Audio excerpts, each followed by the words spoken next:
Hello friends, हमारे YouTube channel में आप सभी का स्वागत है। हम आज एक्सरसाइज 7.3 के बारे में बात करेंगे।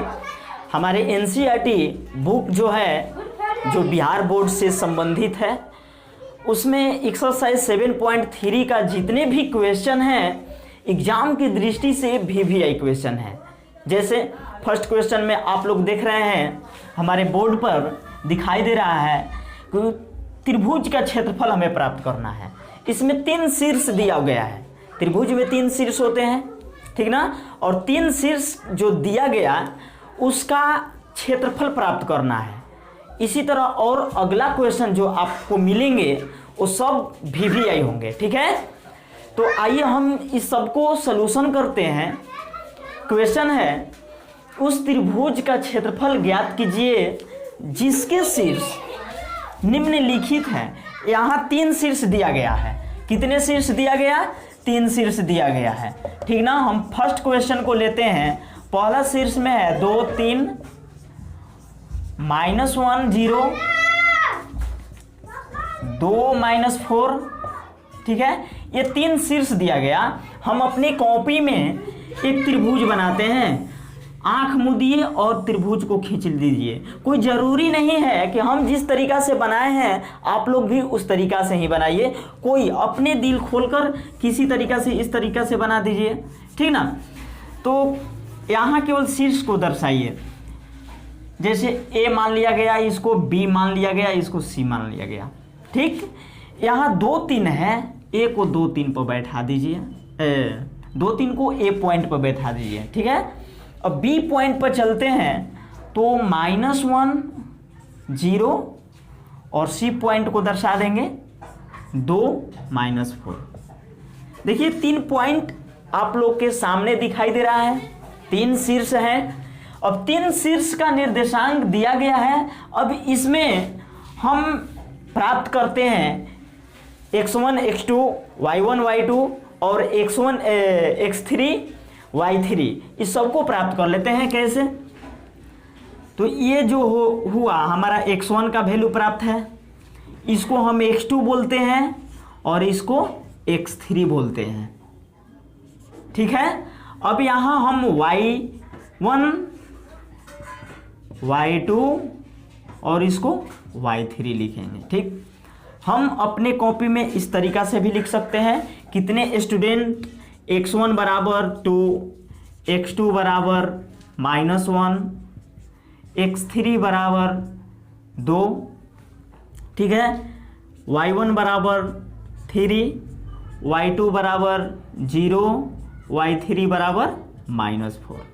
ये भी बहुत बेटर है। आप लोग इस तरीका से न दर्शाकर ऐसे भी लिखेंगे तो कोई दिक्कत नहीं है। और इस तरीका से लिखने के बाद में करते क्या हैं, डायरेक्ट हम लिखते हैं त्रिभुज का क्षेत्रफल। क्या लिखते हैं? त्रिभुज का क्षेत्रफल।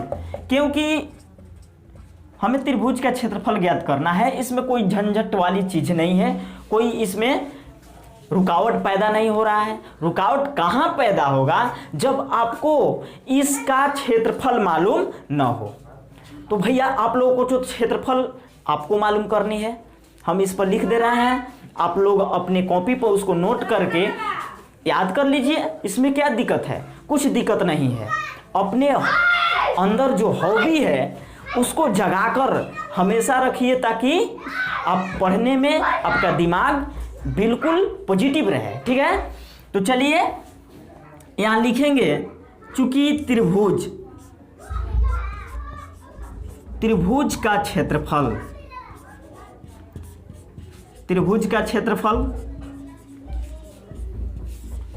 बराबर होता है 1/2 इंटू x1 इंटू, देखिए यहाँ x1 इंटू होता है y2 minus y3 plus x2 into y3 minus y1 plus x3 into y1 minus y2। ये आपका त्रिभुज का क्षेत्रफल है।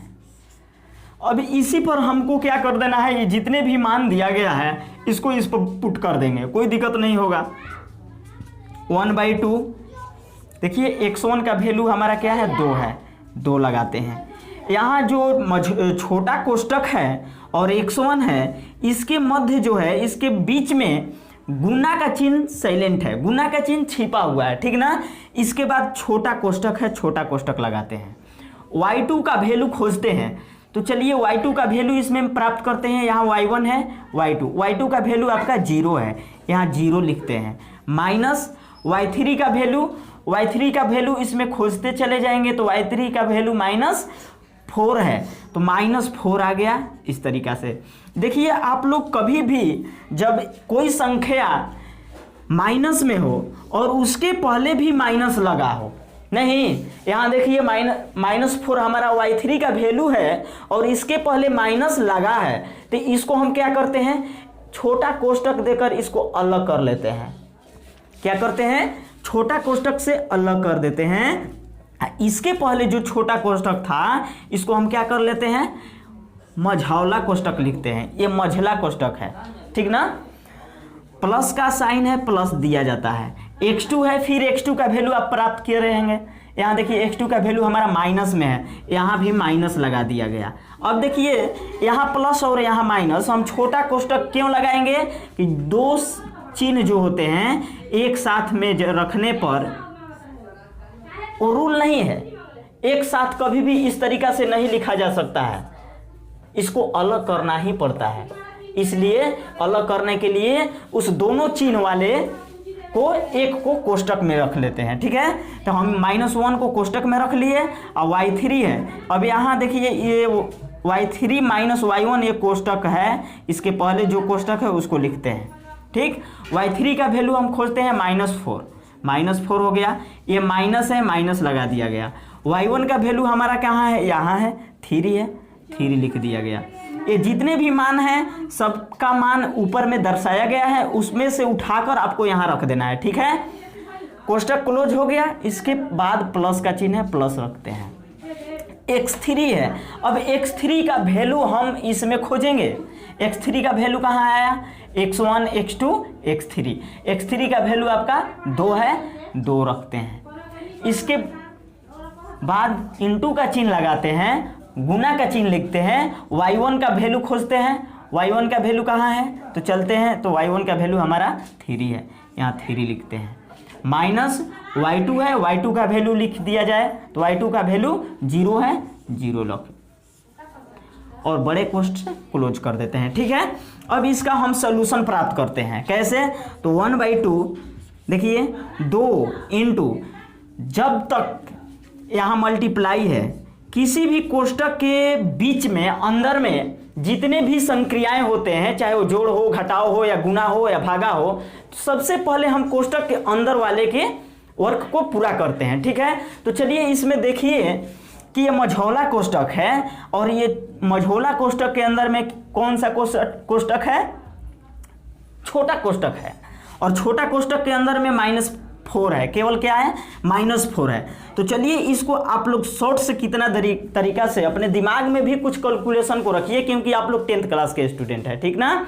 अब ये नहीं कि लाइन बाय लाइन एक एक पॉइंट को यदि आप सोल्व करते चलिए तो आपकी पूरी कॉपी भर जाएगी। तो ऐसा आप लोग दिमाग में बैठाकर ऐसा वर्क कीजिए कि ताकि सब काम भी हो जाए। चलिए कैसे, देखिए माइनस को हम क्या करते हैं, इसके बीच में जब कोष्टक आ गया तो यहाँ मल्टीप्लाई का साइन होता है, और जब माइनस में गुना करते हैं तो क्या होता है, हमारा प्लस होता है, ठीक है। तो इसके बीच में प्लस हो गया, यहाँ छोटा कोष्टक बदल गया, मझौला कोष्टक छोटा कोष्टक में 0 हुआ और माइनस प्लस हो गया, यहाँ 4 हो गया, ठीक है।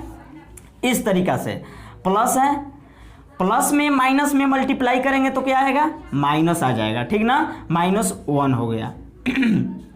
अब देखिए यहाँ गुना का चिन्ह है, जब -4 और -3 है, तो जब 2 डिजिट माइनस में हो तो उसको आपस में हम क्या कर लेते हैं, जोड़ देते हैं, तो 4 3 क्या हो जाएगा, 7 हो जाएगा। यहाँ गुना का चिन्ह देते हैं, -7 आपका इस तरीका से हो गया। प्लस का चिन्ह है, प्लस दे दिया जाए, ठीक ना। अब देखिए 2 है, 2 रखा जाए इंटू 3 में से 0 को हम लेस कर देंगे, घटाएंगे तो क्या प्राप्त होगा, हमें 3 ही प्राप्त होगा। यहाँ बड़ा कोष्टक क्लोज हो गया। अब ध्यान दीजिए 1/2, 2 प्लस में 0, 0 में 4 को ऐड किया जाएगा तो क्या होगा, हमारा 4 आएगा। -1 से जब 7 से मल्टीप्लाई किया जाएगा तो माइनस माइनस जब गुना करेगा तो ये प्लस में हो जाएगा। 1 में 7 से जब गुना करेंगे तो 7 आएगा, ठीक है, प्लस 3 दूनी 6 हो जाएगा। कितना इजी है। अब इसका सॉल्यूशन आप ऊपर में भी कर सकते हैं, ठीक है। चलिए इसको हम साफ कर लेते हैं।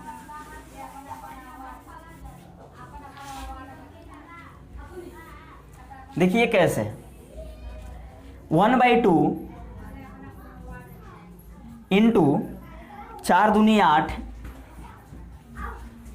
प्लस 7 प्लस 6, ठीक है। 1/2 इंटू 8 7 15 6 21 हुआ। अब 2 से जो है इसके बाइट में 1 साइलेंट है, 1 छिपा हुआ है। 2 से डिवाइड 21 नहीं है। 2 का यदि टेबल पढ़ेंगे, यदि हम पहाड़ा पढ़ेंगे तो 21 नहीं है, इसलिए हम लिखते क्या है 21/2। ये आपका इतना वर्ग मात्रक क्षेत्रफल प्राप्त हुआ, ठीक है। यही हमारा आंसर हुआ।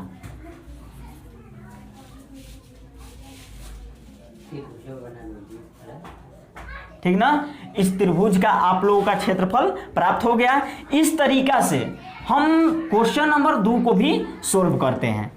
तो आप लोग इसको सोल्व कर लें, अथवा हम अपने अगले वीडियो में इसको बता रहे हैं।